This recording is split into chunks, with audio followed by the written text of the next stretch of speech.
No idea. I had no idea that people knew my music. I had no idea. And I thought that it was really cool that I was going to go somewhere that I'd never even heard of or been before, and be able to perform for the audiences it's really great in the summertime, which is my favorite time. I don't know. I feel like it's a magical place. I feel like it's probably very beautiful, and it's got a lot of history, and just really beautiful. Yeah. Don't know. I don't think so. I'm actually on tour at that time in America, so I have to fly out to come out to do the show. So I don't know how much time I'll have. I think I may just fly in and I have to fly out, which is no good, but I got to do what I got to do. Well, I definitely am about the music. I'm definitely about singing, and I'm definitely about my audience having a good time. I come up there as I am, myself, my band, high energy. I have fun. I love to perform, and that's really all I want for my audience, is to just have fun, enjoy the music. I love to throw in a couple of my favorite records that I hope people know if they're not familiar with my own songs. I like to do a couple covers, and just get the crowd going, and I want to see the interaction. It's all about having fun and celebrating good music. It's not about anything else. So I just come as I am to put on a good show.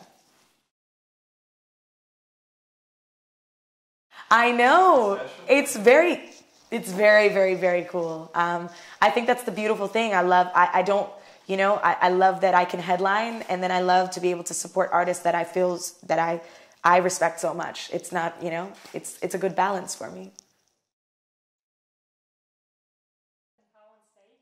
Um, I'm a little bit more sassy on stage, and I definitely, I have a different kind of personality. I would say people think, oh, it's Melanie, and she's sweet and she's happy. And when I'm on stage, I can range through a lot of different emotions because of the songs. Some are sad, some are happy, some need a little bit of sexy, and I like to embody all those personalities on stage. It's fun to just let go and to just take on a different personality. It's fun.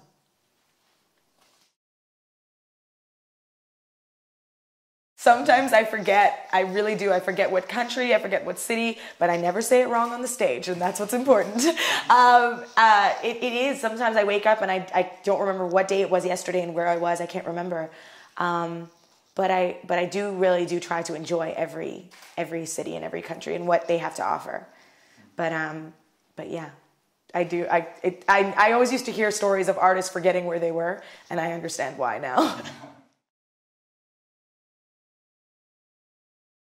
Every Monday morning. I just did it. I just did it right now today. And it's great. I love it to do it, especially when I'm over here in Europe. It's a good way for me to keep in contact with my fans back in North America. And just for people to get a chance to see me and know what I'm up to and see me, live. It's different. I feel like the audiences in Canada and the US are a little bit more, they're a little bit more divided, I guess you could say. When you get a hip hop crowd goes to a hip hop concert. Or, you get a younger audience that goes to a certain type of concert. Over here in Europe, I find, and what I appreciate the most, is that the audience is so diverse. You get people of all ages, all, ethnicities, and just because they love the music. And the same person that could love my album could love hip hop, could love rock, could love reggae. And just because they love good music, they come, they clap, they have a good time. And that's the best feeling as an artist when you're on stage, is to see your audience having a good time. And European audiences, they really do. They really show their appreciation and their respect for the music. Yeah. As early as I was 3 years old, I said I wanted to be a singer. And then I was probably about 16, and then I knew that I really wanted to pursue it. I started, recording and getting my first taste of the music industry. And once I realized that I could make a living off of it, and I felt like I had what it took to make it, I just kind of put all my effort into that and just went forward.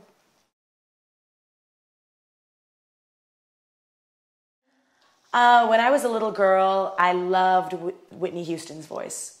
She just was My mom used to play her all the time when I was a little girl, so Whitney Houston's voice just always made me want to sing big songs and sing at the top of my lungs. I really, really loved her. I loved artists like Lauryn Hill, Sade, Bob Marley, you know, just for making great music and for standing for something in music and being strong and being successful at it.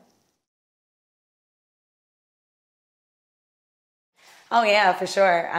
You know, being in Toronto where I'm from, you almost have to go. You have to just pack your bags. I did. I packed my bags and I left. I went down to, you know, Los Angeles and went to make my dream happen. And sometimes, you know, that means leaving the people you love behind, but just hoping that they'll be there when you get back. And that's kind of what the story of my life has been. It feels great. It makes me feel like people in the industry believe in me. They believe in this music. They want to see it win. And I feel that way. I feel like I've been blessed and fortunate enough to accomplish so much, but there's so much more that I've yet to accomplish. And I just want to keep making great music, and I just want it to get better and to become more successful. And I'll just take my time because I want a career. Yeah. What's next? I'm going to be working on my second album. I'm going to be touring with Maxwell in North America, and it's going to be great at promotional. Of course, I'm going to be in Liechtenstein, and I'm going to be across Europe doing some other festivals as well. And just excited to be living my dream and to know that the music is successful all around the world. It's pretty cool.